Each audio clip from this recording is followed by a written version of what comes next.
good morning a little while ago to all of our folks that are here live, and we are really glad that you guys are here.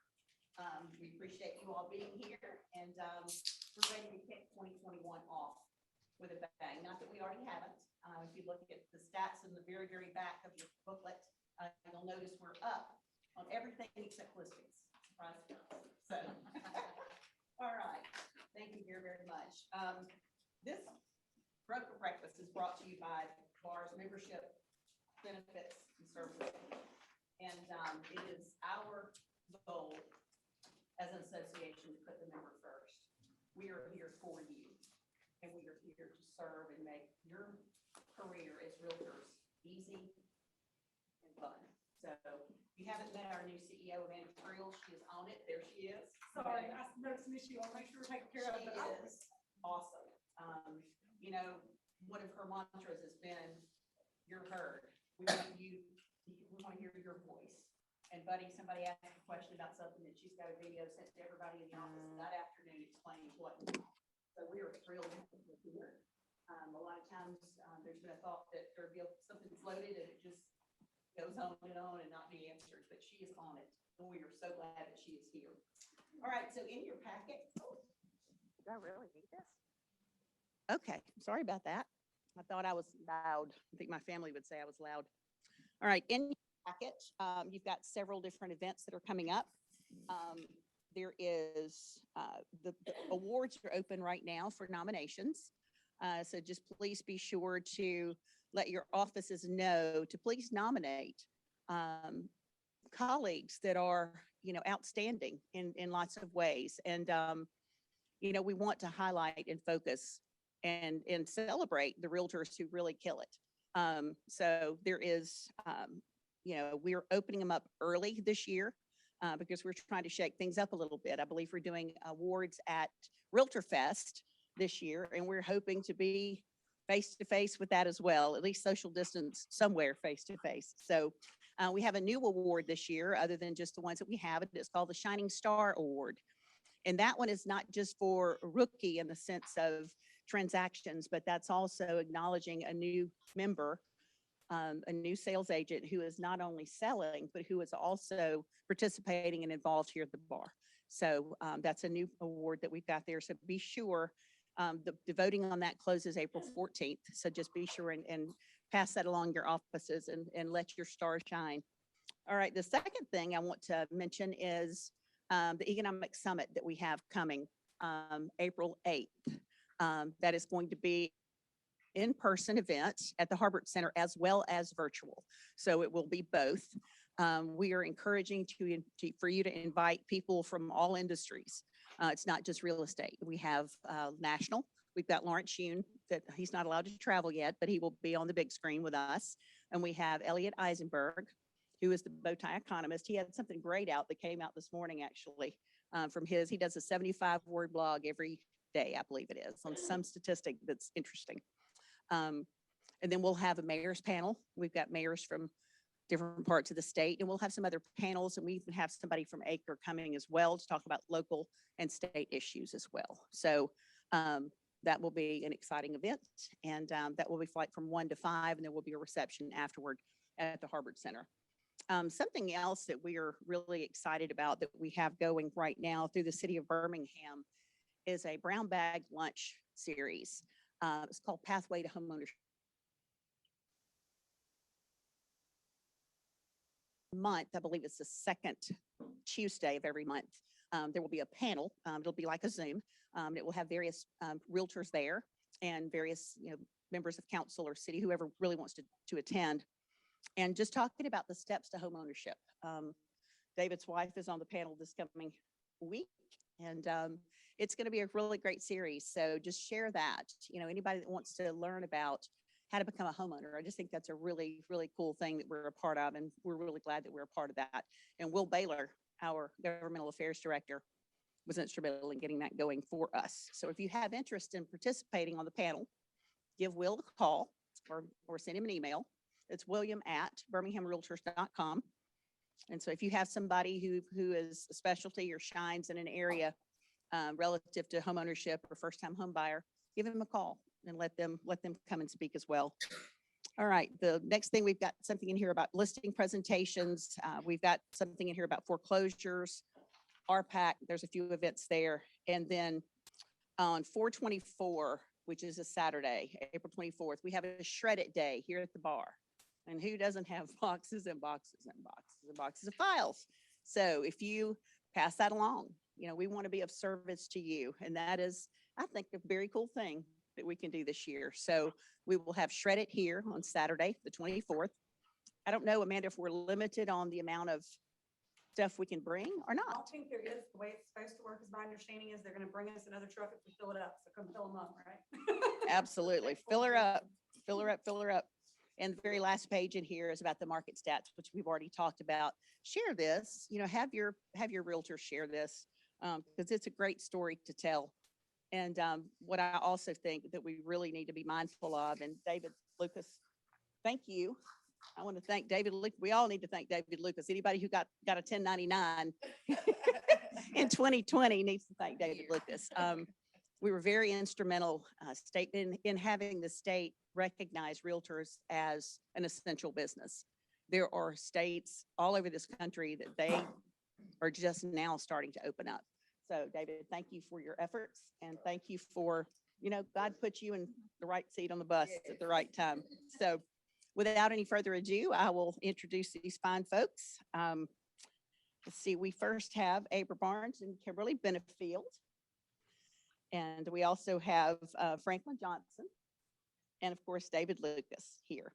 All right, so Amanda, we're going to kick off Abra and Kimberly Benefield, and we're going to be talking about tips on building up new agents for success. Take it away.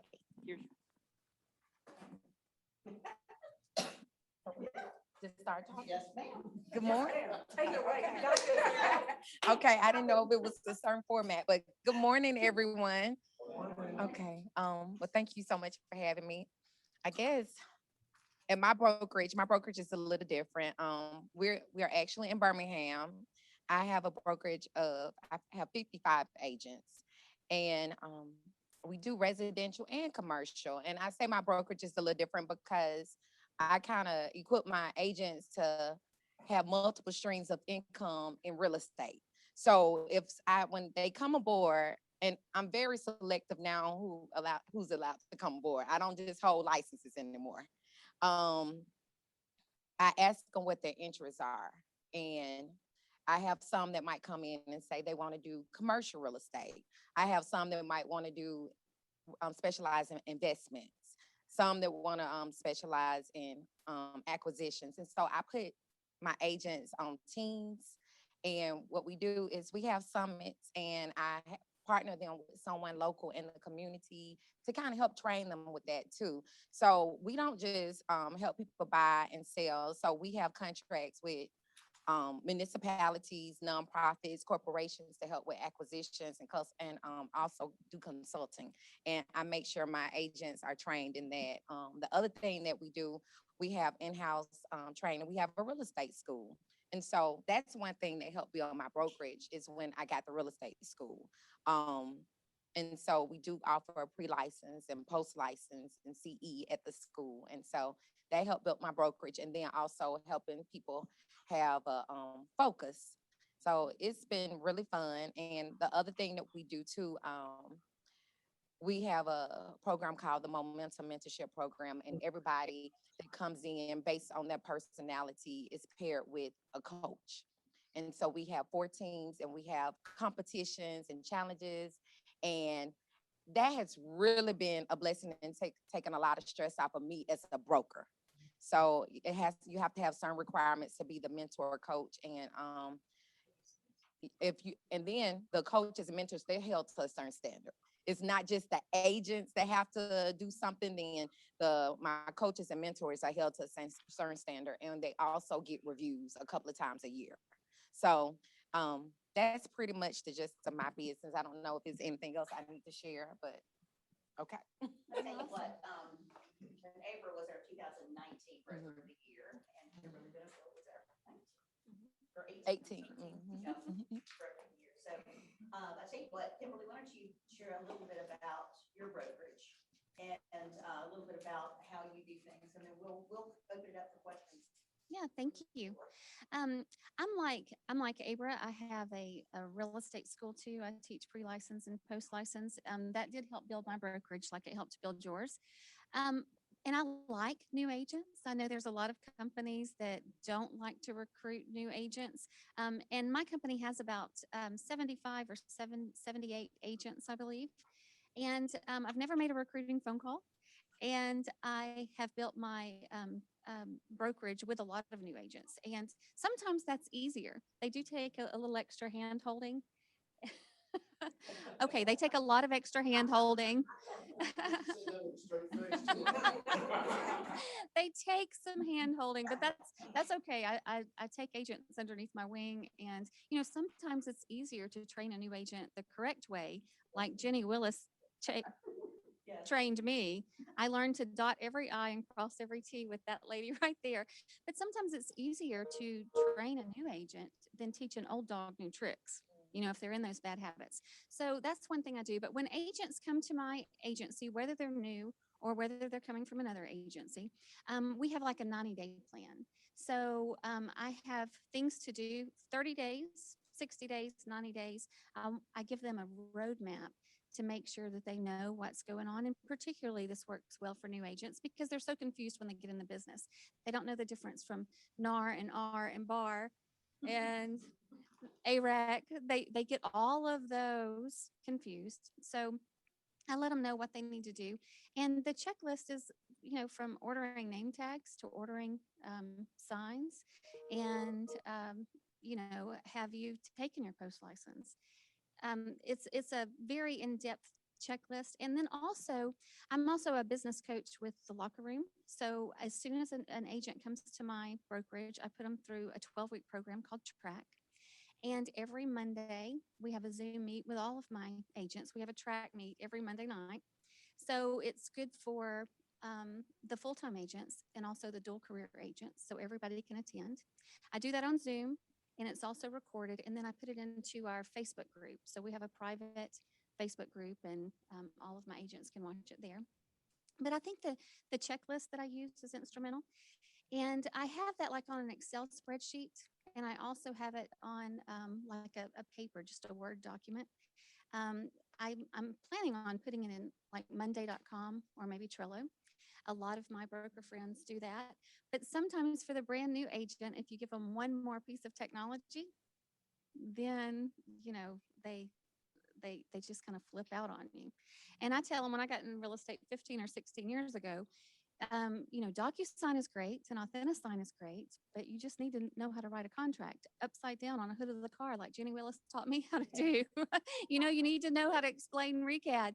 So I tell them, to let's go through the basics first. So we do the track program. I do the checklist. We have a track meet every Monday night, and that's recorded so that they can watch it. What does that consist of, Kimberly? Which one? This track meet. The track meet. So the 12-week program that we go through, it's video courses, and it's plug and play. The agents can watch it on their own time. And then they have workbooks that coincide with it that they can download. And then every Monday we get together and we discuss what happened in that week's class. So the track meets or the track program, we do that 4 times a year. It's automatically running because sometimes agents can't get on the full 12-week program because life is happening. And that's one of the beautiful things about real estate. We can be with our families when they need us. But I do that. And it's just a plug and play. There's probably most weeks, there's probably about 5 or 6 videos that they watch.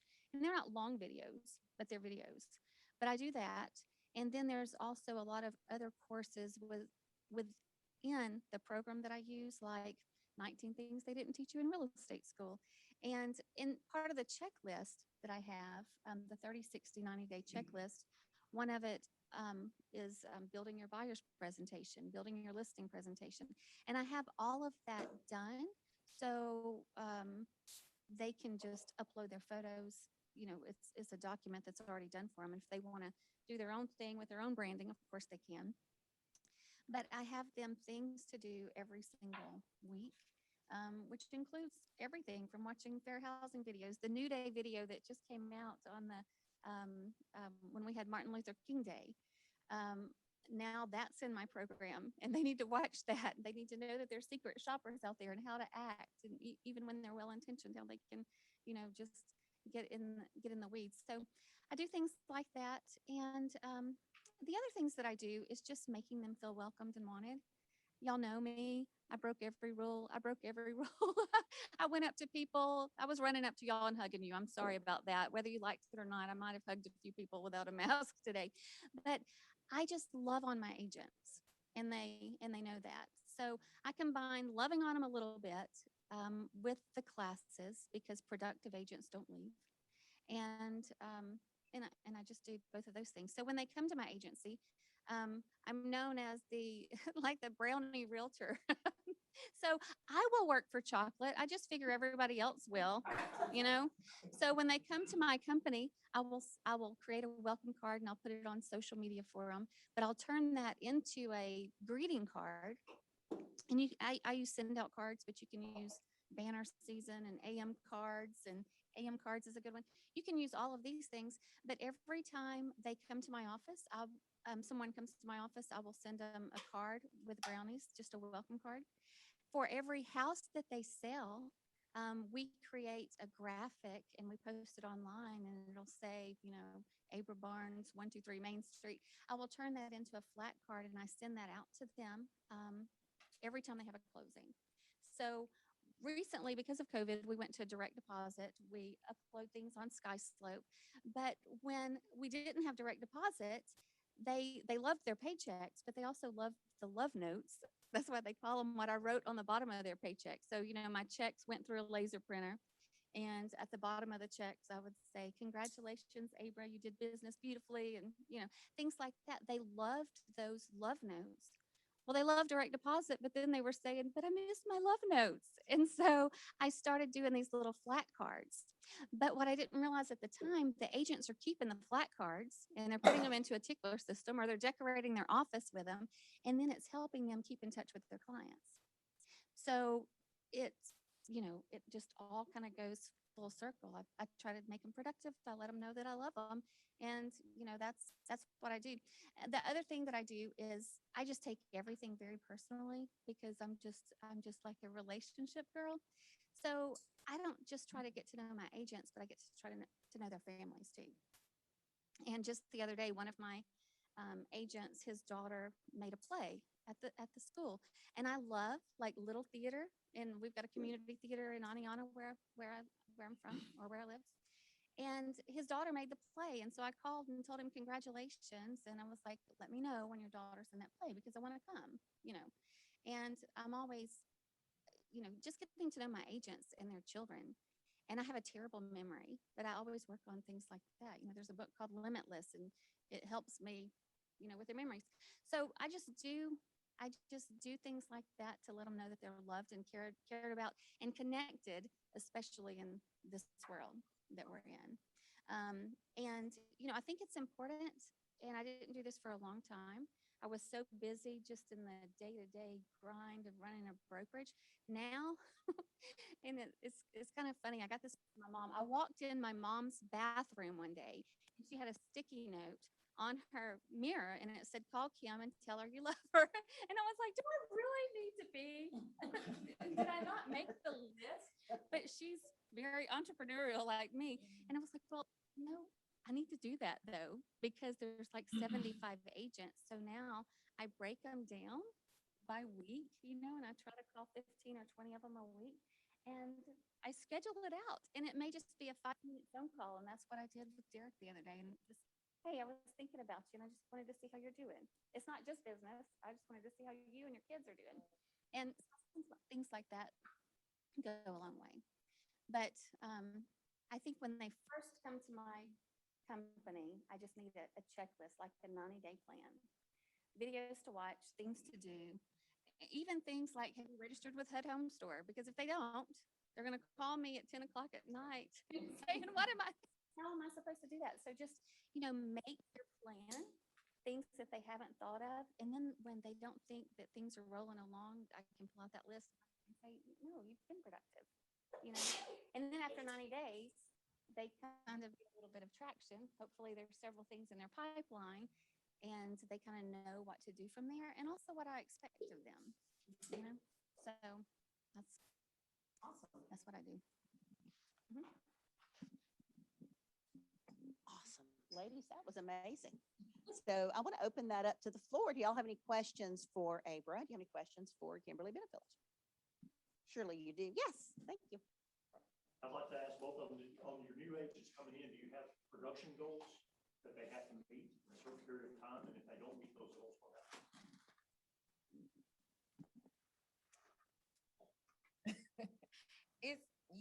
Yeah, I do. I just recently started implementing them.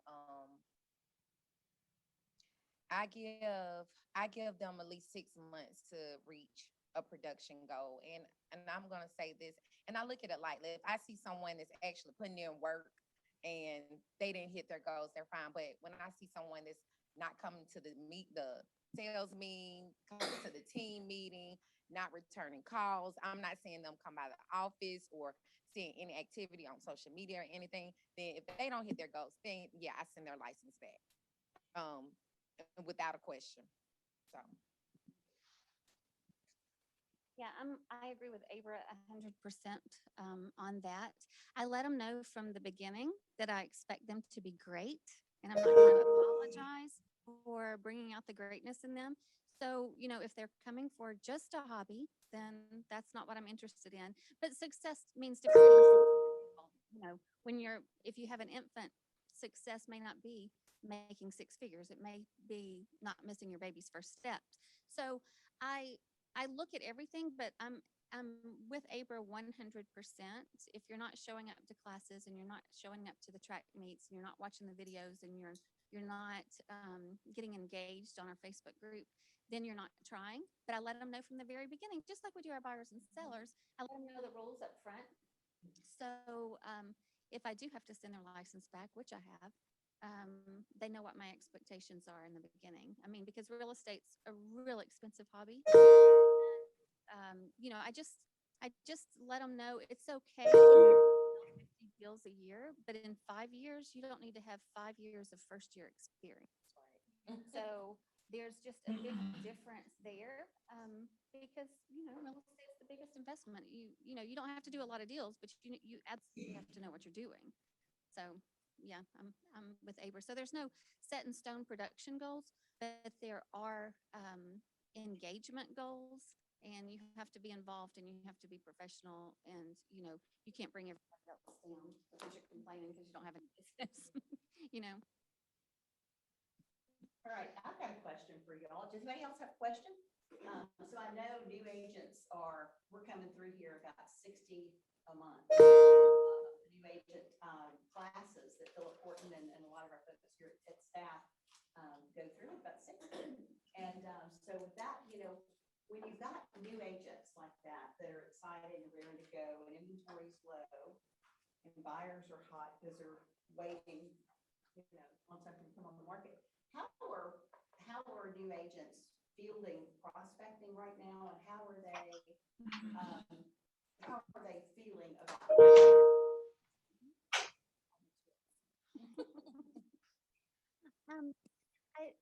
I tell new agents that, you know, people are buying and selling a lot of houses, but inventory is so low, so it can be frustrating. And I teach them how to work with their clients to begin with. Just for instance, if your clients are paid for $200,000, if you're going to show them houses at $200,000, then you're setting them up for frustration. So if they're approved for 200,000, let's look at the 175 range. So when they get in multiple offer situations, which they will, they can compete. So if you know, it's not HGTV. We're not on the West Coast. We're not selling $1 million homes to dog walkers and tattoo artists. I let them know that it's a lot different. So educate their clients and let them know, you know, how to compete. And also, you know, when I first got in the business and Jenny was my very first broker, Jenny Willis, she was like, every new listing that you get, you should get 3 buyers off of that new listing. Well, it's hard to pick up 3 buyers if houses are only on the market for 24 hours. It's just a little harder than it used to be. So I just set the expectations with them, but I let them know how to compete, with the season's agents, but just by being smart, not looking at the very tip top of your buyer's price range, making sure that they're pre-approved, to make sure that the pre-approval letter says the things that they need to say, expanding the search, and then setting their buyers up, letting them know that you may not win every house, telling stories. If they don't have their own stories, they can use the stories of mine or in our agency, where some buyers have lost, 3 and 4 and 5 deals before they found the house, and that there's no such thing as the perfect house. So I just try to give them clear expectations so their frustration level doesn't go through the roof and they don't call me and, I need a special couch for them. Anybody else have questions? I'm sure there are lots of questions. I'm intrigued by you doing partial and, consulting with the municipalities, and share with us about a little bit about that. Okay. So, one thing that my operation is in Birmingham. We've been in business since 1989. So my office has been around for more than 30 years. And so that doesn't happen often. And because of that, we're really ingrained, especially in the city of Birmingham and some of the smaller cities around it. And because we've been around so long, we know the communities, we know the movers and shakers, we know people that get things done. And so we have a lot of companies and people and organizations that call us, especially for acquisitions. So with acquisitions, if I give you an example, one of my clients is a local utility company. And if they want to expand their business and they want to buy all the property, the complex, they want to buy all the property around it, most of the time in the inner city or something, a lot of times somebody on my team know the people they're buying from. And so it's easier to come to my company to help acquire the property than them just knocking on the door. Because a lot of times, if they just knock on the door, the price is going to shoot up. A lot of times they don't want certain entities to get their property. So we have ways that we can go in and acquire the property, sometimes with people not even knowing who's buying, or sometimes with them knowing but they're dealing with us because of they know who we are. So we do acquisitions. We have about 8 acquisition clients right now. We do that. And then also, with me being a minority, we also put in proposals to get contracts with the government to do real estate services for them. And a lot of times, and some of our companies want on staff real estate consultants that they can just call, hey, we want to buy this, we want to do this. And so we get we're on staff for a couple of companies that they just call us if they need real estate services for the month. And that all happens by making sure I'm at neighborhood meetings, making sure I'm at city council, making sure if a new business is coming to town, I'm there, I'm present. And so it took a lot of time of really getting into the streets and getting to know people and know who's making deals happen. So, and that's a different thing that a lot of companies don't do. So I tell people, because I have three agents now that are pretty much on payroll with companies, and they won't get that just going to real estate school, And so that's why I say I teach them multiple ways to make money. I think that's fantastic, because as realtors, we try really hard to be upfront with municipalities. We need a seat at the table as realtors when industry and ag brings industry to the table. It's vital that we be there. I never will forget when Mercedes came to town, they didn't move to Birmingham because they didn't understand the dynamics of we have 39 municipalities. They did not understand the makeup of our city. And that is our fault that we didn't have a seat at the table to explain that to them. So I think that's key, and that's fantastic. We another thing we do is it's a lot of companies in the ecosystem that kind of push economic development. and work with a lot of small businesses. So, you have companies that work with small businesses to help grow.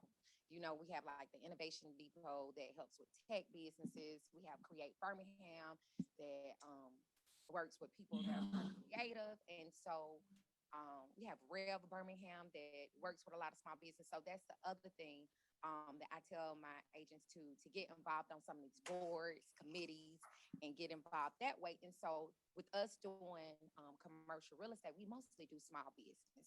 And most of the properties that we lease or sell are going to be under $1 million. And what we've done is getting involved in those organizations. So when they have someone that's coming through their program that is starting a business or they're scaling their business, they're going to need space. And so because we're active in those organizations, they normally send them our way. The other thing is a lot of agents call me because I do commercial real estate. Of course, I did residential real estate. I've been in real estate now for 20 years, and the first 15 was mostly residential. My last 5 years has been primary commercial, and I'm very transparent. And I tell you, because a lot of agents now are wanting to transition from residential to commercial and really don't know how. And I tell you, one of the ways that I got started, and then I help my agents do it too, is the most commercial brokers are very wealthy. A lot of them that have been around, they're very wealthy. And some of them have deals. And a lot, how we sometimes might get that $5,000 deal that we just don't want to say. We don't want to go show a little $5,000 house. But if somebody calls us for a $400,000 house, we'll hop up faster. So I got started because some of my colleagues, commercial brokers, might not want to come to certain neighborhoods. Okay. And so they're like, Abra, you're familiar with this neighborhood. Here's a commercial deal. So my first major commercial deal was a strip mall, a strip plaza inside an urban neighborhood, about 16 vacant properties, that because agents didn't want to come to that neighborhood. And we really worked it, and so taking on deals that other people might not see profitable or lucrative, we take them on and we succeed. So that's one of the ways that we got started in the commercial real estate. Very good. Thank you. All right, Abra, if you would pass the mic to that awesome gentleman at the end of the road. The old guy. David Lucas, and he is our president from last year, and he is our past president for this year. And he is going to speak to you about broker finances. The great word is past, by the way. I take offense to that comment. Just so you know. I am the past president. Past. Talking about broker finances, everyone in this room is a broker. All right. 2009 had a twin that showed up in 2020. All right. In the broker world, not necessarily in real estate sales world, but in the broker world, because brokers have to adapt based on what your markets are doing. And what we saw in 2020 was similar to what we saw in 2009, except in 2009, everything went from happy, happy, joy, joy to foreclosures, short sales. I told the story the other day that in January of 2009, the number of short sales I had done prior to that was 1. In December of 2009, I had 38 of them on the books. Now, when you start talking about it from that standpoint, and everybody looks around, they go, oh my God, our market, we got such a hard market right now. Houses 24 hours on we were just talking about 24 hours on the market. If it's on there 36, the agent messed up, this sort of thing. But, or it's just an ugly house. Yeah. But from the brokerage standpoint, the agents are out there, quote unquote, rocking and rolling. But broker income is decreasing rapidly.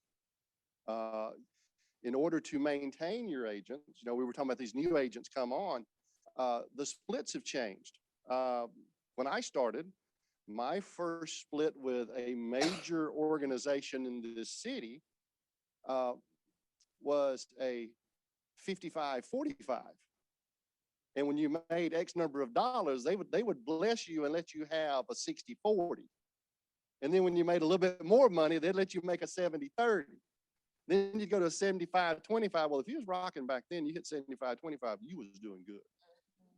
And then January rolled around, they went, well, we got to get you something to work forward to. So we're going to take you back down to a 70-30, or we're going to take you back down to a 60-40. And then you would start over. Well, those animals were going away. Those are, that's a whole different world now. So when we start talking broker finance, in 10 years ago, brokers could closely predict what the income for the next year was going to be. And we experienced this here at BAR last year. We were going through BAR last year, and when we were preparing the budget for 2021, it was kind of like, we don't know what 2021 is going to hold. We just came through this train wreck of 2020. And so now what we're looking at in the broker world is the same thing. Technology has 2020 brought a tremendous amount of technology into our industry to the forefront. I mean, we were talking about direct deposit. Well, we've been doing direct deposit for years, but all of a sudden now direct deposit's the thing. Everybody's doing it because they don't want their check, they want it in the bank. That starts to impact the cost overheads of your brokerages.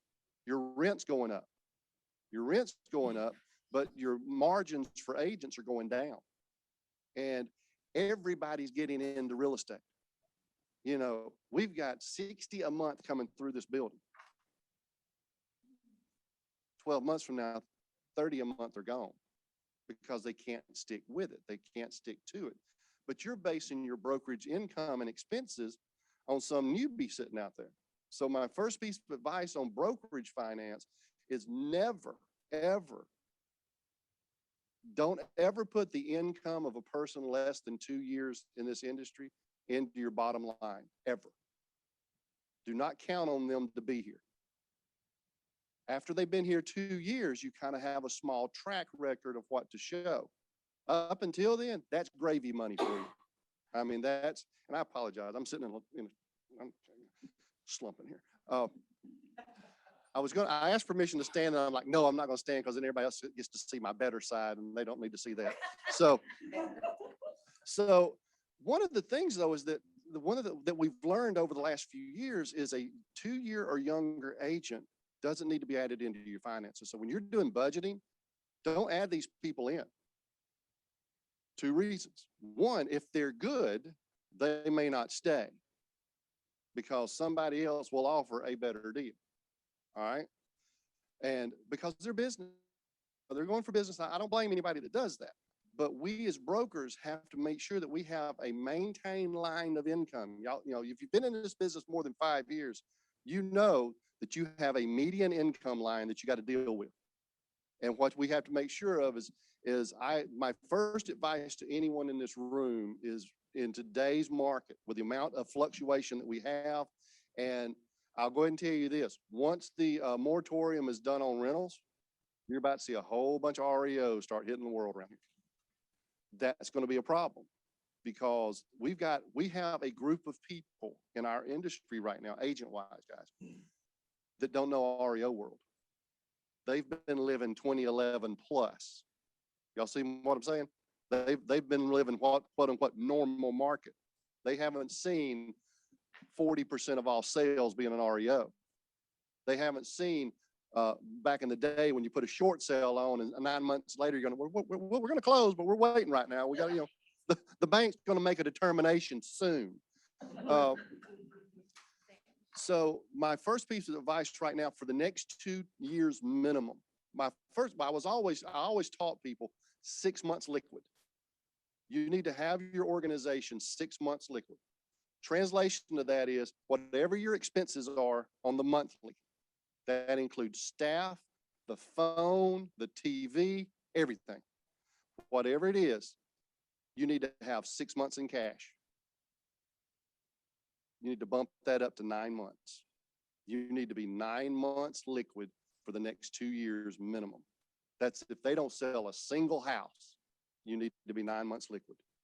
And the reason is because when the market turns, the market's going to turn. Guys, we can't keep doing this.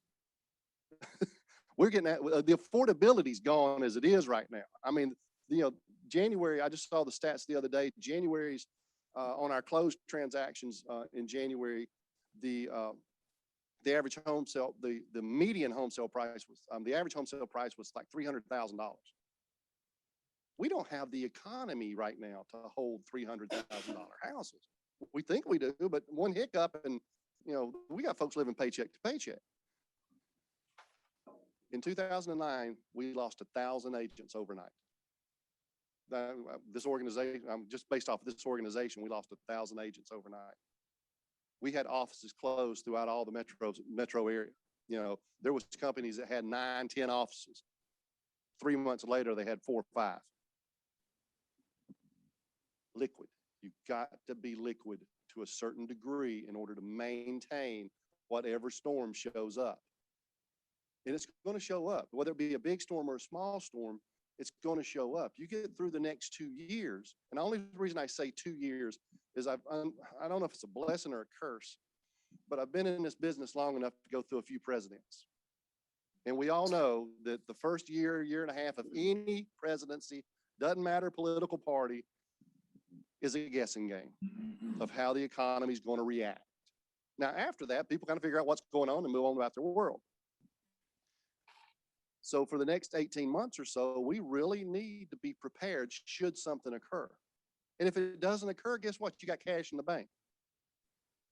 But that's one of the bigger keys. Plus, if you've noticed, one of the things that has occurred in our world, and if you've got rents coming, if you got leases coming to you on your office spaces, if you lease office space, do a seriously hard look at whether or not you got people coming in that office. And if you don't, you need to shrink that footprint, because the days of having the Taj Mahal out there, the grandiose office, because, you know, the agents love the office. They don't love the office. They love coming into the office every now and then. I mean, if you've got 100 people in your office, you can figure that on an office meeting, 10 to 20 is what's going to show up. All right. Do you need 2,000 square feet for 20 people? No. Yeah. You just combine it down. You've got, so as you move through this next couple of years, we need to look at our office space scenario, because that's the biggest cost you have in your organization is rents and the people that make you money, the agents, because those are also your 2 highest risk factors involved. One of the other things we're going to start seeing right now is E&O insurances are going to start going up. It's just going to start happening. That is another one of your big outliers. So I always maintain that you need enough money to run if the world goes bad, because it was proven in 2009, if you can come out the other side of a hiccup in this industry, you can grow. But you have to remember that when you grow, you do it steadily and you do it fiscally responsible. You don't over leverage just because it's a good market. So you know, make sure that you're liquid. Make sure that you've got finances available. Don't overextend, and take a good hard look at your space, at your office space. If you think, okay, I want to expand into, I want to go to Gardendale. I got a Shelby County office, and now I'm gonna put an office in Gardendale up there where Brian's at. And I'm like, I don't know about that. If I do, it's going to be like a 10 by 10 spot with a copy machine. You see what I'm saying? I'm gonna have a presence, but I'm not going to grow. I'm not going to put 2,000 square feet up there. Just like he's not going to come down there to Alabaster somewhere and go, yeah, I need, this is nice. I need about 1,000 square feet of this. No, I need about 100 square feet. Because I'll get more feet when I get more bodies. See what I'm saying? When I get more humans in there, I'll grow that thing. But until then, no, y'all need to love on each other. The mask is going away on the night. Y'all can get close. Just go ahead. No, I'm sorry. That was bad humor. But bad jokes. But that's one of the things, though, that I spoke with some people a couple of weeks ago now, and I kept comparing 2020 to 2009. And they were like, well, no, this is a hot market. This is a great market. And then I tell this story. In 2008, I taught a class out in Sacramento, California. 400 real estate agents in this class. Time on market in Sacramento at that time was 24 hours. That was actual time on market. If you put a sign in the yard the next day, you were quote in escrow. Fast forward till November of 2009, time on market had went from 24 hours to 4 months. And you had companies just crashing, they're closing. And my wife refers to me as a black hat person. I know good's gonna happen in my world, so therefore I don't worry about the good. I always worry and predict for the bad, because when it shows up, if I'm ready for it, I'm outside. I'm better than the other guy if I'm prepared for it. And so as brokers, that's what we have to be. We have to be the black hat person. As a broker, we have to be prepared for the, oh, what if? I'll give you a prime example of, I see Keith Kelly sitting in the back. Good thing you're far enough away from me. But Keith will tell you that there's been bills passed through the legislature where they want to do a fee-for-service tax. Now, for y'all who don't know what a fee-for-service tax is, that means at the closing table, the state of Alabama wants 4% of that commission before you even get your check. How does that impact your income? How does that hit your bottom line? You never know what's going to happen. So you've got to be prepared for what to do if something happens. And you grow your business. And Abra was talking about, businesses scale and things of that nature. This is probably the only industry that scales on emotion. We scale, real estate companies scale on emotion. I mean, we get 100 people in an office and only 10 of them are selling. And we're like, oh my God, I got 100 people. I need 2,000 square feet. And we're emotional about it. Let me tell y'all something. Regions Bank is not an emotional creature. They will pack people into an office space in a heartbeat and tell them, get better ventilation. Y'all will be all right. That's what we have to start reacting as. We have to start looking at it from a broker standpoint. We have to become, I teach this a lot of times, that my goal is real estate professionals in our area need to be more professional.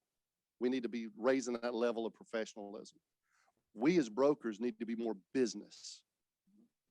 Now, my dear sweet friend here is a hugger. Yes, I am. And she's wonderful. But she's also business. And that's the key. There's that line. You're the broker, you're running our own in the company, you're responsible for that business. They're responsible for raising the funds. You're responsible for managing the dollars. Does that make sense? All right, that was preachy, Dave. Questions, comments? I did, we have 75, I'm not sure if this is even working, but we have 75 something agents, but I just combined my two offices because COVID happened, people weren't coming in. And I always tell my agents, I don't keep up with the Joneses as far as real estate company buildings go, the Taj Mahals that you were talking about. I mean, I drive a 2015 Altima and I will drive that until the wheels fall off because I don't care what you think, because I'm right here. It's not in the clothes I wear, the car I drive, the house I live in. All of that's important, but our company culture and my company, it's the people, and we're like family, and it's just not a building, and especially a building that people don't come to. So I combined my offices. I mean, we've got agents from Shelby County to Blount County. Nobody cared. I was like, I'm combining my offices. We're going to direct deposit. It's going to save you a drive. We're going to Sky Slope and paperless transactions. Nobody cared. And then I just reached out to them more with cards and gifts and phone calls. And the cultures within my company is not within my walls. Right, Totally agree. The culture's not the building. But you've got to remember something, though. Everybody in this room is human. You want to see a company crumble, let the broker get on edge about money. I have seen it time and time again. You see a broker that starts worrying about, and I'll tell you, I've seen it from the standpoint of when we started battling to make real estate essential. My phone blew up from brokers. And they're like, what are we going to do? You know, have you heard anything? Well, we're working as best we can. But if they make us non-essential, I said, that's right. You cannot show a house. You cannot do anything. If you're not deemed essential, basically they can shut you down. And that's when the realization hit for a lot of people.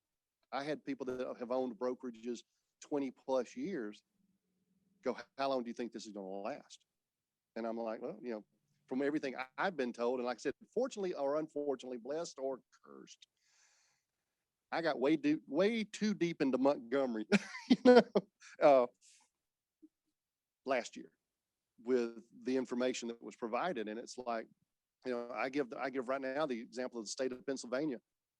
Their real estate industry was shut down for 6 months. You couldn't sell a house. So other, you know, online companies, online services rather, without using names, was making a killing. Realtors were starving because they weren't deemed essential in that state. And so being liquid is going to, and if you're a managing broker, I won't say only because managing brokers of non-owned companies work their rear ends off. You need to be going back and checking with your ownership and going, hey, you know, I got to know, are we solid? Do we have what we need to have in order to keep this thing afloat for the what if? And of course, most bigger brokerages are going to tell you, don't worry about it. We got that handled. If what if occurs. Those are the same big brokerages that closed 5 and 10 offices in 2009. And of course, their next statement's going to be, there's not going to be another 2009. And you're exactly right. But nobody said there wouldn't be another COVID-19 show up. You've been wearing a mask for a year. So think about it. Abra, go right ahead. I was gonna say one thing. I was gonna say it from a different perspective. I'm with them on, you know, the building is just a building, you know, but on a different perspective, after the market crash, our company held on by a string, you know, and that's why I'm big on with my agents making money different ways in real estate. So I said, I never want to be in that same situation again. So I end up buying a building, and my building is a little bit over 6,000 square feet. So some people sound crazy. My mortgage is less than what I was paying in rent. But the other thing is the part that we use for real estate is only about 1,500 square feet. The other square footage of my building is an event center. So off the event center, I'll tell you all, before COVID hit, we was making over $10,000 a month just because we had other space. So even if we didn't sell one property, everything was paid for. Yep. And then we also rented space to a photographer. So if we didn't sell anything at all, everything is paid for. And I did that because in case the market crash, we'll still be taken care of. I mean, of course, now people are not able to have events and things like that. But when it comes back, at least we have multiple streams of income and pretty much the building pays for itself. Yes, exactly. We also had a comment in the chats from Dawn. I'm not sure of Dawn's last name, it's not in here, but she said she and several other brokers share an office building out at Eagle Point and save money on rent because we do not get walk-in traffic and we all work on the road and do the signing, et cetera, in our office. So that's another credit. Yes. Dawn Parker, she helped me out. So There you go. Well, see, but that's what I'm saying is that we see more and more. 2020 taught us one thing. These folks, given the opportunity, will not show up at your office. And I don't know about the rest of y'all, but how long has it been since somebody actually walked through the door to your office and went, I was just walking by. And the urge to buy a house has struck me. And because now that happens in the resort areas every day, but I'm telling you now, in Hoover, Alabama, that does not occur. Except in the resort area. Except in the resort areas. Yes. You mentioned D&O insurance going up. Is there a specific cause or just normal? It's going to it's a normalcies that in the cycles, but what we are starting to see is every time you have a large influx of new agents in a particular what they call zone, and we have been rocking and rolling. I mean, the state's over 15,000 now in just the AAR. And so you can probably say there's at least 25,000 active licensees in this state. The risk factors continue to increase. And one of the things your E&O insurances will look at, especially in today's market, if you have a bunch of people in your office less than 2 years, they are considered high risk. And you have to be able to combat that with education and documentation of education, training, supervision, things of that nature. But that's what we're looking at now. We saw it in 2005, 6, and 7, when in 8, when you could sell a house by stepping off the porch. And what was it David Emery said one time? All I had to do was nail the sign in the yard and drink a large cup of coffee, and somebody would stop by and want to buy the house. Well, that's what we're experiencing now. We're experiencing 2008, 2005, 6, 7, and 8 population-wise of agents growing because of it's such a great market. And then they get in and realize there's no houses to sell. So they're not if you do a real human count of your office, kind of like what Abra and Kim were saying about the effects of if you're not producing in 6 months, you got to go. Might want to start taking a look at your rosters, because if you're just paying an office bill, their liability if they're not out there doing some business. You've got to get them productive. If not, they're going to affect your income. And if I could just add to that, I don't know if all of you know, but my company was sued last year over a voicemail. And $85,000+ later in attorney bills, we had to settle. And it was from a possible TCPA, Telephone Consumer Protection Act violation, where my agents hired a company that still advertises to agents, and a voicemail went into their voicemail box without the phone ringing. So there was a lawsuit brought against my company. I had no choice but to settle because I couldn't afford the attorney bills to get it in front of the judge. Exactly. Not saying we did anything wrong. We probably would have won. I couldn't afford to get in front of the judge. My attorney told me anytime there's the pandemic or there's an uncertain economy, lawsuits go up because people are looking for ways to make money.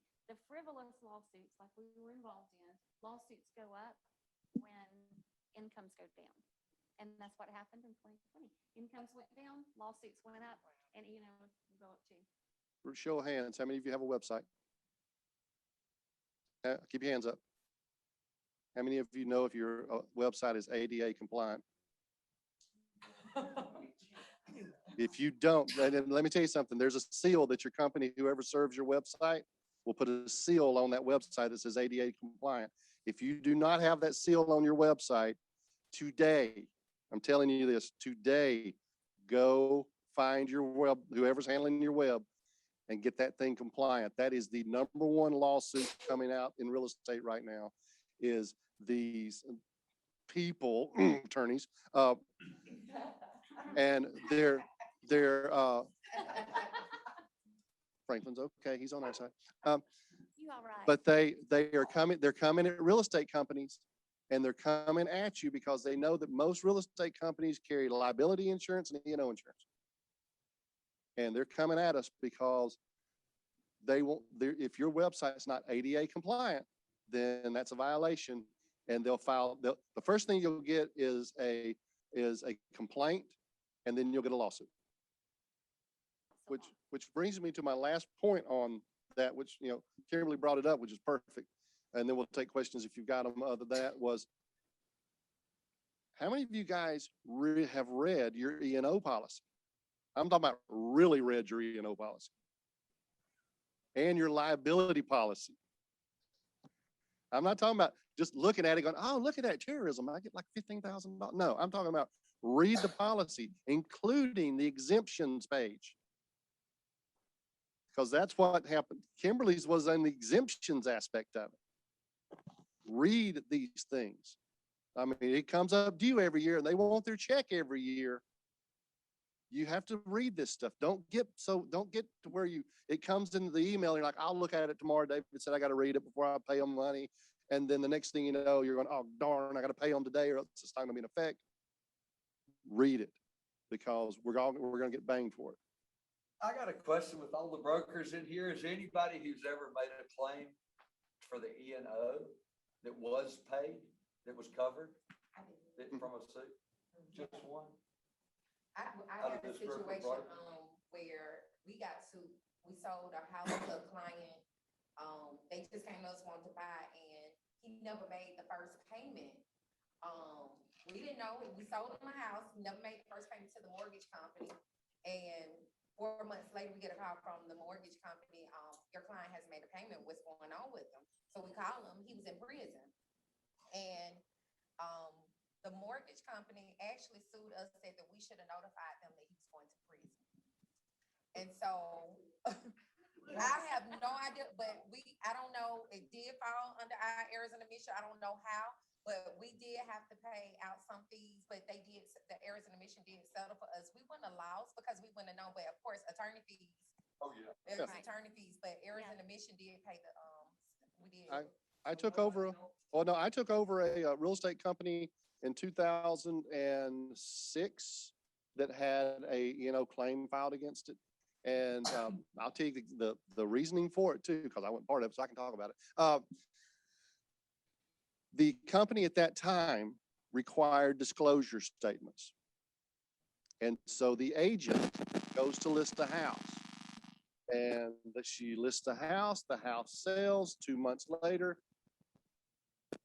people are calling, our basement's flooding.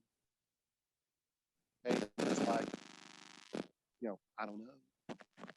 And they took them to court. They filed on their E&O. Here's the reason the E&O wound up paying. The agent, the company, like I said, required a disclosure statement. The agent takes the disclosure statement, and at the top of this disclosure statement, in big bold letters, it says, to be completed by seller. All right? The seller, in his sworn affidavit, of course, he's a real upstanding kind of guy, said that the agent asked questions and checked the boxes. And then the seller signed it. The courts said, the form said to be completed by the seller. Who completed the form? The agent. So the E&O paid. Because I walked into that office and I was like, whoa, this E&O bill is like almost 3 times what this size office should be. And they were like, well, we had a lawsuit. That was the reason why. Jenny. Through the years, I've been involved in numerous lawsuits, believe me, unfortunately. 9 times out of 10, they settle out of court. Has paid. They have, I can't think of any particular one. I was involved in one very similar to yours, only they called it fraud. Yep. So we settled differently on that one. But yeah, they do pay, but it's the attorney fees. Yeah. Lawyer fees is what kill you. And excuse me, I know you're an attorney. They drag it out sometimes, and it's like, even though you're right, it's cheaper to settle. Mhm. Keith.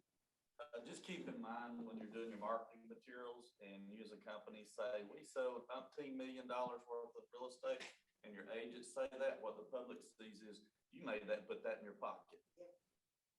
Because here's what the general public does. And I don't know if this will go completely off the rabbit trail, and it's going to get things thrown at me, but we'll be all right with it. Many years ago, we had a thing called Club of Excellence. Y'all remember that? We put a big old ad in the Birmingham News, production levels. The general public would see that Kelli Gunnells sold $10 million in sales volume. They take that and they multiply that by 7%. Oh, God. And the general public says, that's how much Kelli Gunnells made. That's the public's perception. And she had no expenses either. Yeah, she had no expenses. Nah, this was easy money. It's free money. Which also speaks to agent safety. Exactly, yeah. So, any other questions on finance before we get to Franklin for, I've got something that I was just thinking about. I was thinking about E&O, and you think about perfect storms of situations. We are in a COVID world, which has pushed us online. DocuSign, before COVID hit, DocuSign was optional, right? When you're face-to-face with clients, you generally go through documents. When you send DocuSign, with all the new agents in the world, you're not face-to-face. I foresee lawsuits with people signing in multiple offer scenarios if they didn't know what they were signing. So I've created on the front of my DocuSign what is in here. I will be happy to go through this page by page, paragraph by paragraph, like I would face to face. Because, I mean, I foresee that. Well, coming. it's already been said. There was I will go back and try to find it.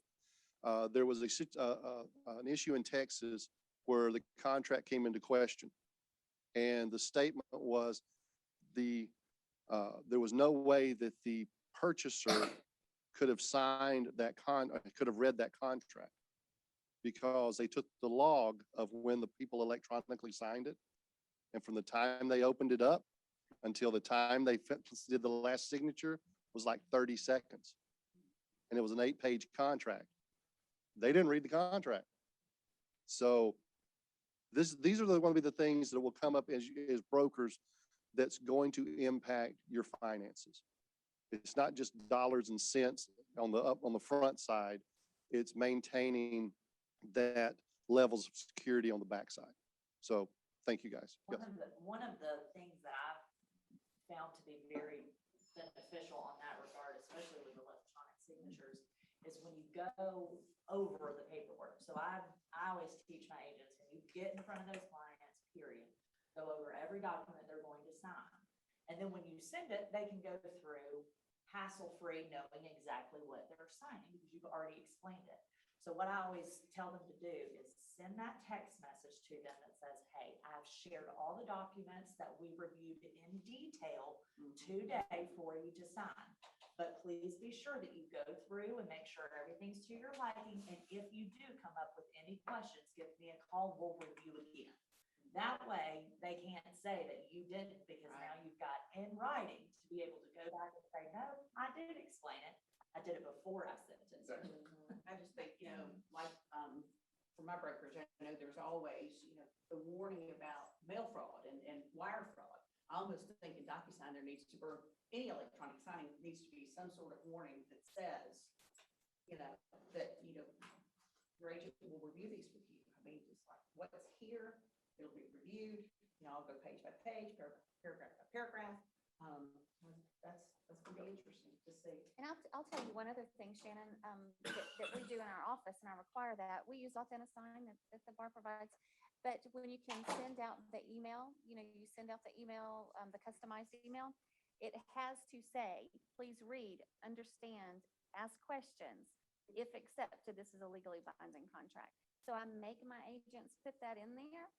So they see that, just on, and just the more things we can do like that, the better. We're protected. All right, this is good, robust conversation. I love that. All right, we are running a little behind, but I think it's very noteworthy. All right, so we're gonna pass the baton here to our illustrious senior AR attorney. Yes, legal counsel. This is Franklin Johnson. He's gonna be talking about the hotline, legal hotline. Thank you all for having me. I'm very happy to be here as an attorney, despite the tomatoes being thrown. I'm on Team Realtor, so it's okay. Just to give a little bit of background, and David left me about a minute and a half, so I really. You're good. No, I'm kidding. I'm the senior associate counsel at AAR. We have 2 attorneys. Write in what that's into, because realtors don't like to write. Is a lot of phone calls too, so we do take a lot of phone calls. We also get a lot of phone calls from consumers as well, usually when it's gone south. But so with that in mind, I kind of to my goal, and well, first the challenge, then my goal with the legal help desk is that there are, like I like to say, the black letters of the law are very clear. But there's a lot of white space between those letters. It's very challenging for a lawyer, me, sitting where I sit in my office, seeing what y'all do as brokers and agents out in the field and practice. Because there are, all that white space has got to be filled somewhere. And hopefully not in a court, right? So my goal is to, one, provide what the black letter of the law states first, and then provide information as to risks. And then ultimately, it is up to the brokers and the agents to make the call, right? So a lot of what we answer is, well, this is what the law says, and this is what best practice is. But that doesn't always equate to, that's the best legal practice. Doesn't always equate to reality, right? So with that in mind, when I say things, I understand I'm coming at it from the perspective of best legal practice. I'm gonna try to go pretty quickly, but one of the main things this year has been evictions, right? A lot of questions on both sides of the fence, tenant, landlord, about evictions. Right now, we're under eviction moratorium. Texas obviously had the court case. Right now, that's only in Texas in that little district where the court found that the CDC eviction moratorium was unconstitutional. We still are under that eviction moratorium, but it is only in place for non-payment of rent. And even then, it's only in place if they submit the declaration or affidavit, right? Now, what does that mean in practice? That means that a lot of courts are scared to evict or resistant to evicting. So that's what I kind of tell people is like, even if you can, and you should go through the process, you might not be able to. And on the flip side, we just had approved $263 million to the Alabama Housing Finance Authority in rental assistance. So landlords can apply on behalf of their tenants that qualify for rental assistance. And it goes back rent all the way back to March of 2020 too. Now, not everybody qualifies, but it is there. And there are certain qualifications. If the landlord applies, they've got to sign, the tenant has to sign. But that is there. But the eviction moratorium is a big question mark, obviously. I will say Birmingham and Jefferson County also got money. It's about a little over $18 million between the two. Their process is unknown at this moment. I think today an RFP is due for Birmingham.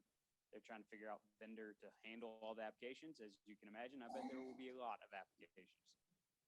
But right now, the Alabama Housing Finance Authority, and you can go on their website if you have any clients or any properties yourself, you can go on their website to find out more information there. The other thing, there's kind of other topics that I want to talk about, and it deals a lot with, first is about paying agents commissions and office policies related to it. We get a lot of questions about, well, I just changed jobs, changed brokerages, and I have a commission check still owed. Who pays me the check? And as you know, as very knowledgeable brokers, the qualifying broker has to pay a salesperson a check. Well, what happens in the case where they change jobs? Well, and it can go two ways, basically. Either the old qualifying broker can pay directly, or the old qualifying broker can work it out with a new qualifying broker, and it can go that way to the salesperson. But that's a case where it is very important to have office policies in place to handle that situation so the agent knows. Not that I'm not very happy to take that call, but putting it on the front end when that agent comes into the office is the best way to handle that. That also goes with another question that I get a lot is, well, the agent has a gig on the side buying and selling his own properties or her own properties. Who pays? Who pays commissions? Do I have to pay the commission? Of course, we all know that if they advertise as an agent, they have to put their brokerage on the sign. If they do it for sale by owner, FSBO, they don't. But what about a commission? Well, right now it's really up to office policy. What is your office policy? And I can say there are risks both ways. If you're going to make them do the commission check through you, then I think you're taking on some liability risk. But you also have more control, right? And one of the tough things about being a qualifying broker is you're not only that you're strictly liable for an independent contractor, which is really interesting quandary, I would say, as a lawyer. You can be hauled before AREC, the commission, for what your agents do, even as an independent agent or independent contractor. So again, the office policy is important in establishing what your agents are doing outside of the confines of your office and outside the confines of your brokerage. A flip side that's kind of a recent development on that is assigning contracts. I don't know if y'all have heard of, I would imagine you have, we get a lot of complaints about it. Someone enters into a purchase agreement, they're the buyer, and they flip and assign that purchase agreement to somebody else. In a hot market, that is bound to happen, of course. Well, what if it's an agent who's doing that? Again, I think that's an office policy that you've got to set. You don't have to, but it is wise to set at the forefront of the employment or the independent contractorship, whatever you want to say, right? And I don't know where that's going. Just flip side, that I think there's some examples I've gotten is, here's this, I'll sign the contract to you, but you have to use my title company, which obviously illegal. Can't do that. But especially when they're a salesperson, and of course, I'll put a caveat on all of that is if you're a salesperson selling a home that you have an interest in, you have to disclose that as soon as possible. And if your agents don't know that, they very much need to. So that's just one of the big things we get right now is about obviously about the money.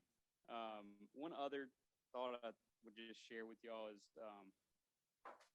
relisting after the purchase agreement falls through.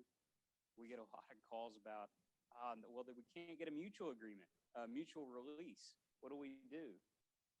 And this is where that black letter of the law versus white space comes into play.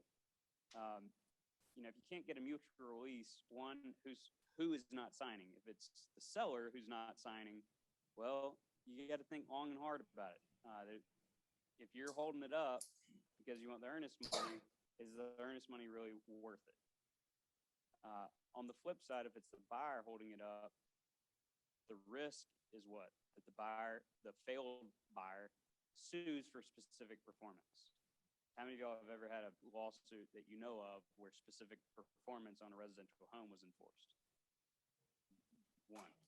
It's very rare and very specific circumstances only, but it's still a risk, right? So what's the best practice there? Do you wait until the buyer is clearly in breach? Do you wait till after closing? Is closing a month? What happens if it's 6 months from now? So one, I would say you got to consult your MLS rules. MLS rules have a lot, usually have something in there about when they can be listed as contingent, when they can be listed. They have different designations on back on the market, but with a contract on, fun little asterisks that lawyers like, footnotes. But I think you have to take it by situation, case by case, really. And you're not lawyers. You're not allowed to give legal advice. I'm a lawyer, but I can't give legal advice to anybody either because I'm representing the association. But I can tell you best practice.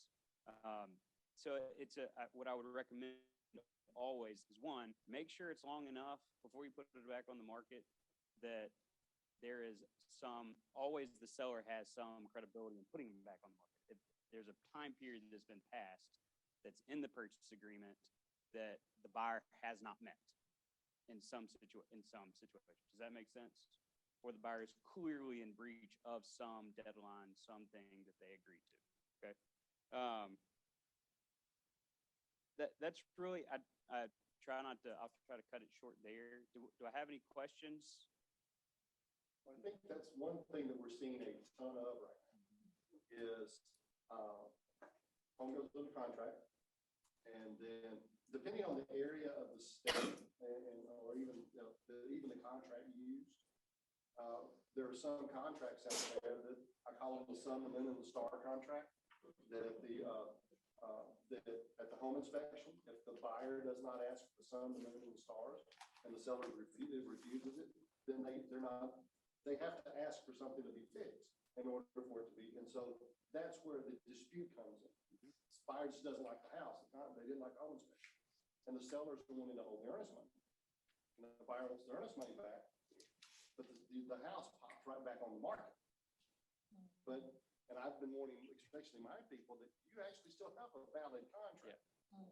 And you get the pushback of, well, no, they sent a mutual release. Until both parties agree, that contract has not been released. And so you're under contract because that buyer, think about it in today's market. In today's market, I send you a mutual release today. I sent Kimberly a mutual release. And she's like, no, my seller wants the earnest money. And I'm like, no, we want the earnest money. No, my seller wants the earnest money. And so now brokers are going back and forth.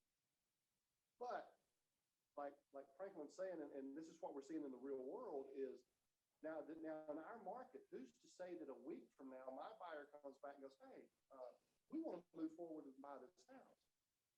Now, Kimberly throw that bad boy back on the market and got another contract 8 hours later. Who gets to buy the house? You got 2 contracts on 1 house. And that's I'm sure Franklin's phone is blowing up over stuff like this. Because that's what we're running into. The sellers want to keep the earnest money because I was off the market 5 days. I was off the market 5 days. And that's what we're running into in the actual pretense of it, is that. And so I'm sure that's the reason they're calling, going, hey, this broker said we can't put it back on the market. You still have a valid contract. Yep, absolutely. Yes, we're seeing some, people waiving their right to inspect now in hopes that they can get be the first, contract. Are y'all, is anybody doing anything special about that? These are some of the first time home buyers, they probably should get a home inspection, but they're waiving it so that they can win the contract. Our agents, if they have a client that wants to do that, because like you said, you're seeing it more and more in this market. Yeah. Our clients have to sign an additional addendum to that stating that it was encouraged by the realtor to have a professional home inspection. Kind of like And they are choosing solely to waive their right to a home inspection and understand that they are purchasing the property in its as is condition, and there is no guarantee if something goes wrong after they purchase the home. They have a form that, or I know a hood, when I was hood, we had a form, 2 checks. One check, yes, you want to have a home inspection. The other one, it said if you did not, and it was like a disclaimer saying they did not want to have a home inspection, and we advised. There was forms, especially during 2009, 2010, when we had a lot of short sale, a lot of foreclosure world.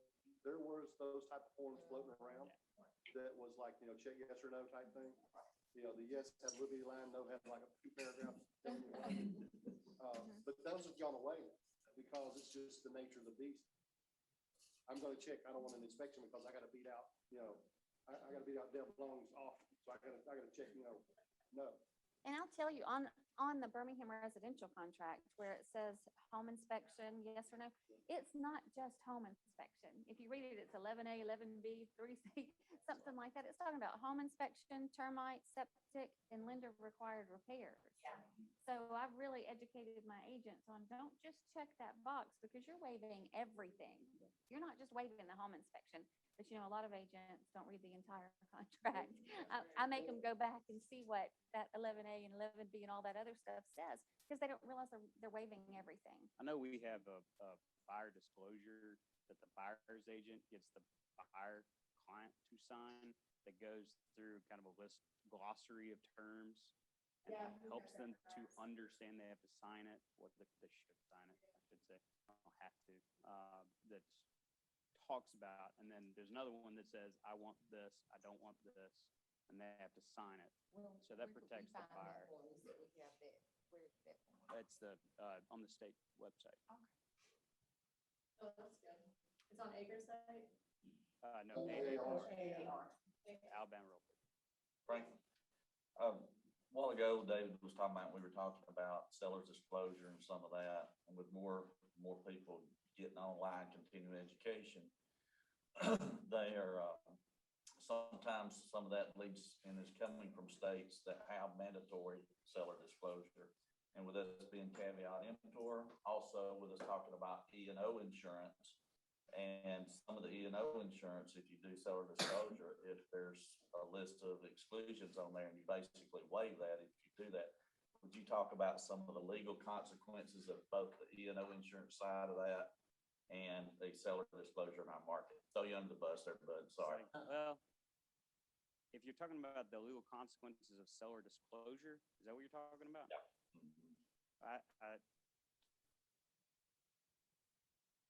I would just say that there are pros and cons. I mean, there's some protection on the consumer side, there's protection on the agent side. There's also some risk associated with it. Right now, we're caveat emptor, so we don't have to worry about it. I don't know the impacts on E&O. I'm not an E&O attorney, so talk to your E&O attorney about that, or your E&O provider. Seller disclosure is one of those we're one of 3 states that has caveat emptor, so it's here, very much so. We did just have a Supreme Court case last year. I think it was last year. It might have been 2019. The whole year kind of blends together now. 2020 is like a big blank space. I've got 2 little kids, so I don't know. It's all blank space. That upheld an as-is clause in a purchase agreement and said, some cliff caved in, and they had specifically asked about it, and they said, well, we've done work on it, but that's about it.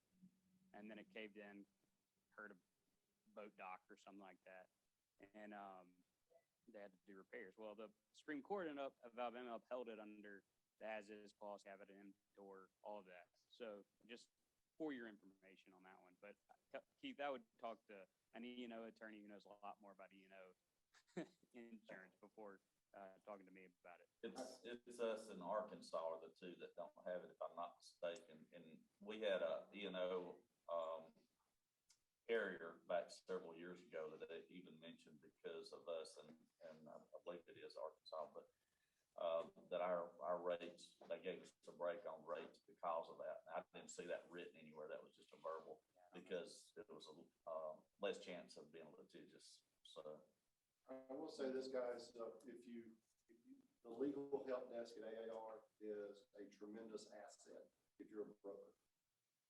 And they're more than willing to answer questions. I paid him $20. Well, and I say this because it was funny when they first brought out the legal help desk. I was one of the first people to call, because all of a sudden this problem pops up, and I'm like, crap. I don't want to call a lawyer. I'm going to call our lawyer. So I called AAR, the legal help desk. They gave me an answer back. I was like, cool, all right, this works. So they are, if you're, especially if you're not in a corporate organization, if you're an independent broker, they are a tremendous asset. They help out a lot. Well, we don't have a number. Again, we're supposed to be online, but you just call and you get transferred to my line or the other attorney's line. We do appreciate you, Franklin. Thank you. I appreciate the appreciation. We appreciate Franklin. Yes. I feel a lot of love right now. So if that line is available for just agents as well? Yeah, they can call. Okay, Sure. and when agents contact you, are brokers brought into that situation if they were to contact outside of us? If they call, typically I'd know, but if it's, hey, my broker did this, then I'm not going to answer that. If they're writing an email, then it automatically copies the broker's email from NERDS based on the NERDS number. So the broker then gets both the original email and the response. Because I have gotten a couple of emails about the dispute with a broker, and I'm like, I hope they realize that they just sent that to their broker. But anyway.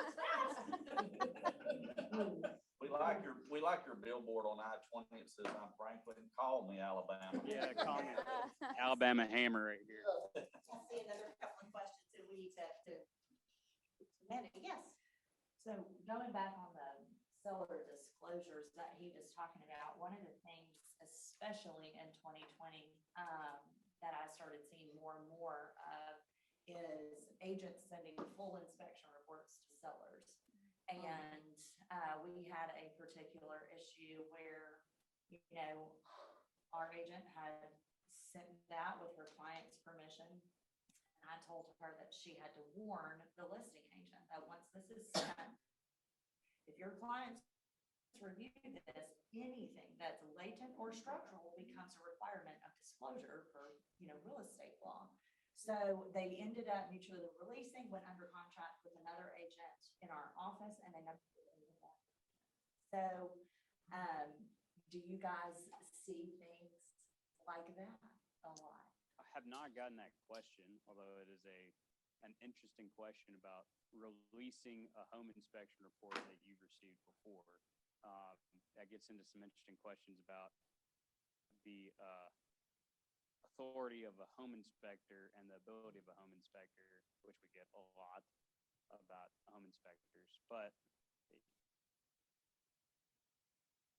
and I'd have to, if you write that in, I will be happy to research that for you, okay? I won't answer off the top of my head because that's when I get into trouble, and who knows what's gonna come out, right? Well, I mean, it becomes the liability It can, of, yeah. if he, listed something blatant or structural, whether You it's, have actual knowledge. then of now it. you've got the knowledge, and by law, you have to release that. And then as an agent, what responsibility do you have on the Exactly. license law to And report? we've had it on our side, and, my client or our agents will call me and say, what do I do? I say, you email them back in writing and say, I did not open this, I will not send this, you can send me specifically what you want repaired.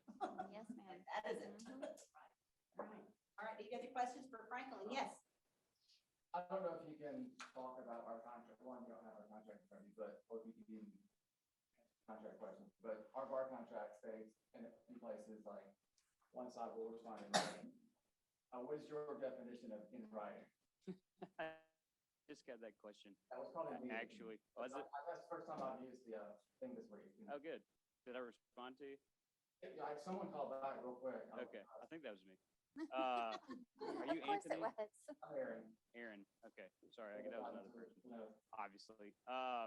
Yeah, I can't speak to BAR's contract. I don't know anything about it. In writing, that has become it used to be so easy, right? And now it's, well, does an email count? Does a text count? And I think that's gonna be, it's basically a case-by-case basis based on what it is. Does it require a signature, whatever the writing is? Is an addendum to the purchase agreement requiring a signature, or is it just a notification? I think was your situation where, now it just It left was me. a seller's agent, listing agent texting a buyer's agent, and then they went back and said, well, that was response, right? That was a seller response. The old text, and what is our default in this industry is a text is probably not valid because we have to have a signature in writing for a purchase agreement, right? Well, that doesn't always apply in all situations. At the same time, as an agent, do you have the power to bind your seller or your client? Not unless you have a power of attorney. So I think I said it's basically a case-by-case basis is what I said, is you kind of have to figure it out and determine what the actual in writing is referencing, which obviously was a good lawyer answer, right? Good lawyer non-answer, which is really frustrating because I would prefer to give you a black and white answer, but yeah. So there you go. All right, thank you so much Absolutely. for being here. And now we're going to pass the baton to our illustrious CEO, Amanda Creel. And Amanda is going to give us the update on Zillow and Showing Time. So- Yeah, they gave me the hot topic, right? The new girl, 6 weeks, I think 7. Give me the hard stuff, seriously. I can't even give lawyer answers. I don't have that degree, man. So no, but we've had a lot of questions about Zillow and Showing Time, right? We've had a lot of talk that some of you may or may not should be participating in, right? So I just kind of wanted to talk a little bit about, before we get upset, why not look at it as an opportunity, right? As an MLS and as BAR, we have ownership in our MLS, the Greater Alabama MLS. And that means we have an opportunity to figure out, is that even the right showing service for us? Is that the right technology for our subscribers? Is there a better way that we can do this, right? So that's the first thing that your awesome MLS executive committee and board did when they heard all this and we started talking about this. And I said like, hey, FYI, this is coming out in 10 minutes, sorry. When we found out about the acquisition, right? They're like, what makes sense? Is this the best thing for us? So we're going to talk about that. We're going to talk about, is this the best thing? And I'm not even in camera, so I apologize for all the people that actually might want to see me. I don't know why you would, but where we go. So that's not maybe the best option. So what is the best option for us? Because it's really not about acquisitions, right? Anybody paying attention to the market right now and what's going on in real estate in the industry knows, hey, you know what? That happens a lot right now. I can list you 4 or 5 acquisitions that we might should be talking about and might should be chattering about, right? We don't necessarily know about all of them because they're not the same buzzword, right?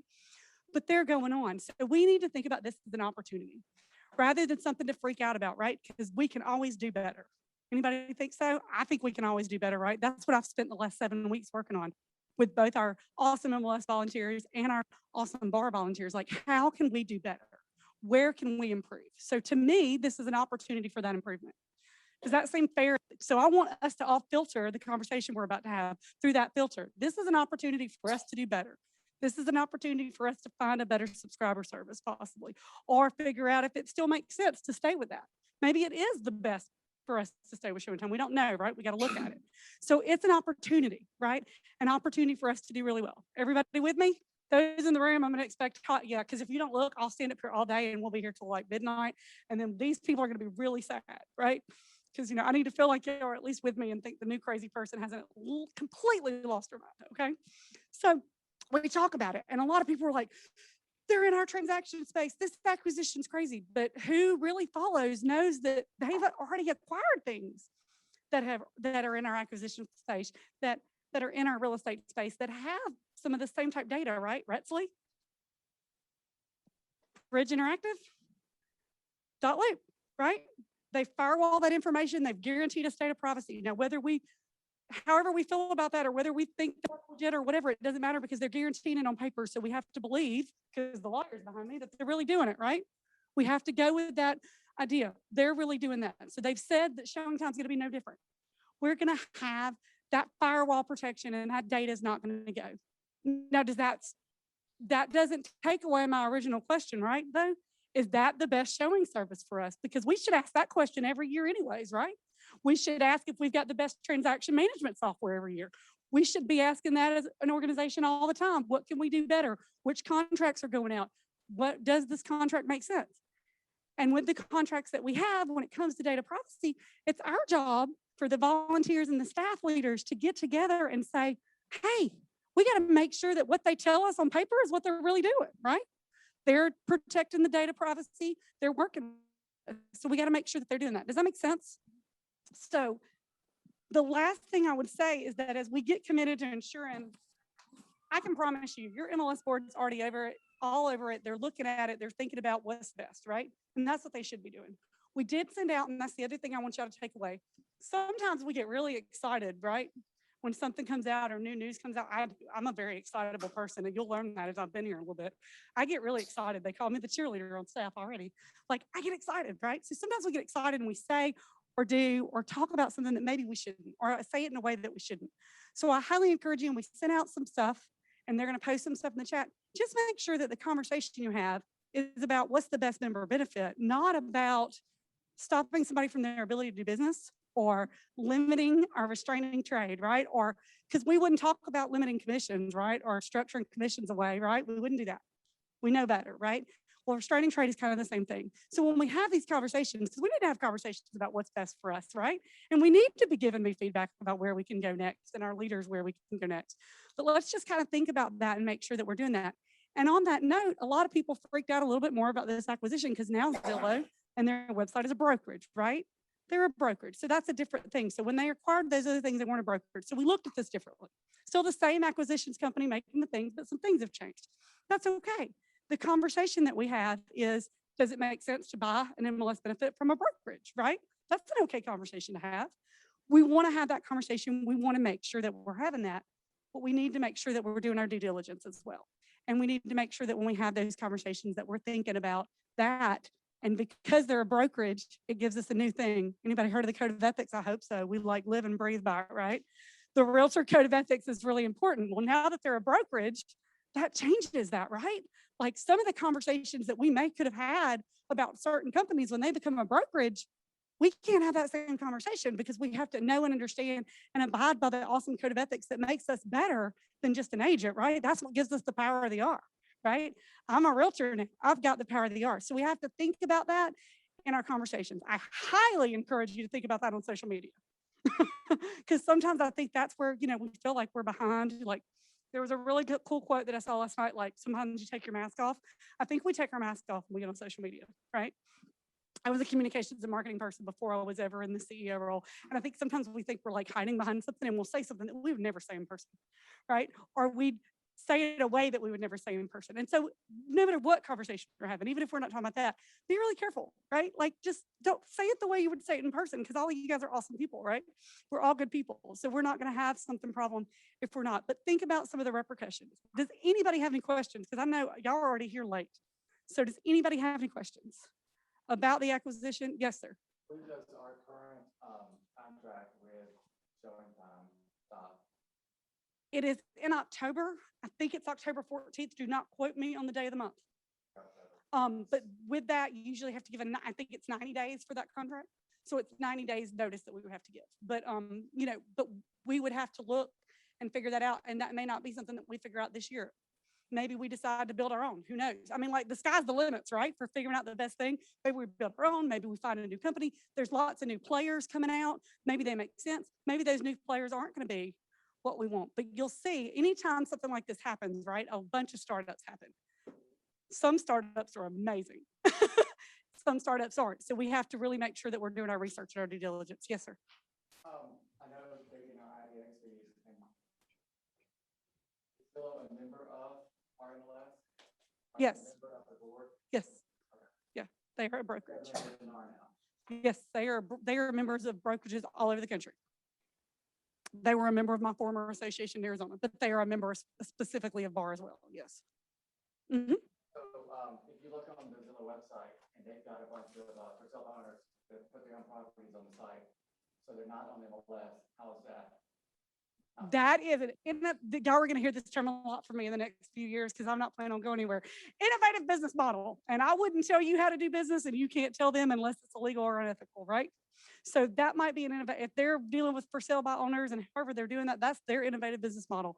And MLS violation. if it's an MLS violation, that's different, but their IDX thing has to do that. But if it's just an innovative business model and it doesn't violate an MLS rule, there's really nothing. They have to follow our IDX rules. So if you think it's specifically, because I'm not exactly sure what you're referencing because I haven't seen that exact section on when I've been, you would have to send us a violation, send us screenshots of what you're talking about, and we could look at IDX rules wise on the greater Alabama MLS side if there's a violation there. But yes, if you think there's a violation of IDX rules, that's differently, and they do have to follow those. I do know, and I can't speak for Greater Alabama MLS specifically because I wasn't here when they made the transition.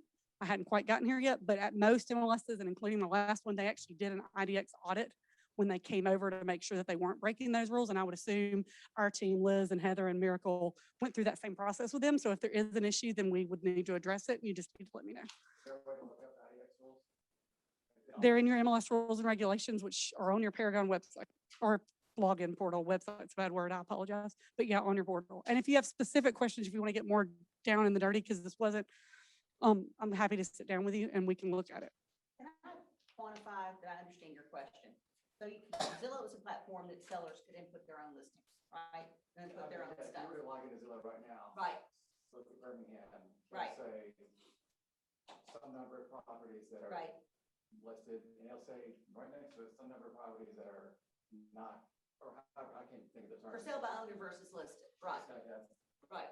So. But the brokerage they're selling a bunch of stuff. I mean, listing. I would argue it's a listing on their website that is not on the MLS website. I mean, they've got a selling with the seller. Yeah. Paying money.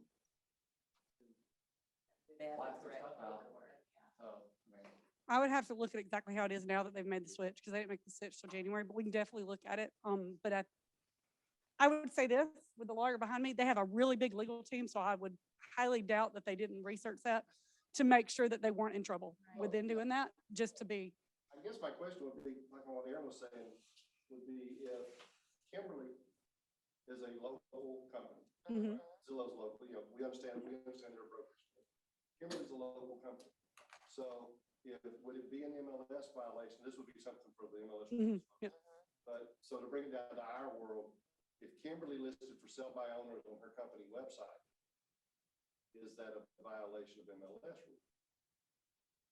And it could be according to, because I haven't specific, I mean, I know we don't do for That's what sale you're by talking owners, about. but specifically at that, we would have to, They get away with because they got money. Right. we would have to look specifically at how that's, I was gonna say, I'm probably gonna smack that one. we can definitely talk offline and you can look, and I'd have to look, because I know our rules, but I don't know them backwards and forwards yet, because I haven't been here but 7 weeks. So we can talk offline specifically about what you're seeing, and then let me look in and dig into the rules. Because I don't want to say, yeah, it's definitely a rule violation without like seeing it in black and white and seeing what it would look like. And we'll, step by step, we can definitely look into it. That's the kind of questions we need to ask. And on that note, I sent an email out to all of you. And if you haven't invited me to come sit down to your brokerage, I don't care if you have 2 or 200 agents. I would love to have the opportunity to join you via Zoom, get questions like that we can research. Because a lot of times something like you just threw out at me, I'm gonna have to research and make sure that we're approaching well, but I have no problem researching it. We had a great question at one of the ones, I think Kelly was with me, when we had a super question, right? And it was a really good super question, and I hadn't quite figured out how to figure that out or what to do. And we got them a video by the end of the day so that all those agents could fix the inventory issue they were having with their super keys, which is a little less complicated than what you're asking. But so don't expect it by today, but let's look at that and figure out how we can do that, because it's definitely something that we need to look at and figure out. And it's new territory. Them being a brokerage, they have to follow all the IDX rules. So it's new territory. We'll have to look at that, just like all of you. The gentleman here was like, if it was me, I'd be in trouble. So, and that's fair, right? You'll find that we should be fair as fair alike. Like we should all be treated the same. I'm really big on that. If one person gets fined for it, everybody better get fined for it. If one person gets in trouble for it, everybody better get in trouble for it. It's not fair. It's not fair for us to be selective. And it doesn't matter size or whatever, or, kind of things. Those extenuating circumstances shouldn't really affect whether or not, if everybody did the same thing, they should get treated the same. So we'll definitely dig into that and see what else. Any other questions that are going to make me do homework tonight? He just took my weekend away. I'm just telling y'all, I just moved in a brand new house. I'm just kidding. No, I'm happy to look at it. But you probably did just take I was like, I probably will look at it this weekend because I love it. Like reading rules and regs and bylaws. I'm a nerd. I would read it all weekend if they'd let me. I like reading other people's too, which gives me a problem. Yes, ma'am. Oh, I thought you were. Okay. Anything else? Because I know y'all have got people already going, so I don't want to keep y'all. Y'all got real estate to sell. If y'all don't sell real estate, I'll have a job. I'm well aware of that. So anybody got anything else that they need? If anybody has any other questions that they'd rather ask offline, call me, email me. There are a lot of y'all doing that right now, so it does take me a day or two in some cases to get back, but I promise you, anybody that calls knows I get back. And I will get you an answer as soon as I can and get with whoever I need to get those answers. That's what we're here for. Well, thank you. It was lovely to meet all of you. Y'all have a wonderful day. Thank our awesome channel for rocking and rolling and telling y'all stuff that I needed to know too. Awesome. Thank you.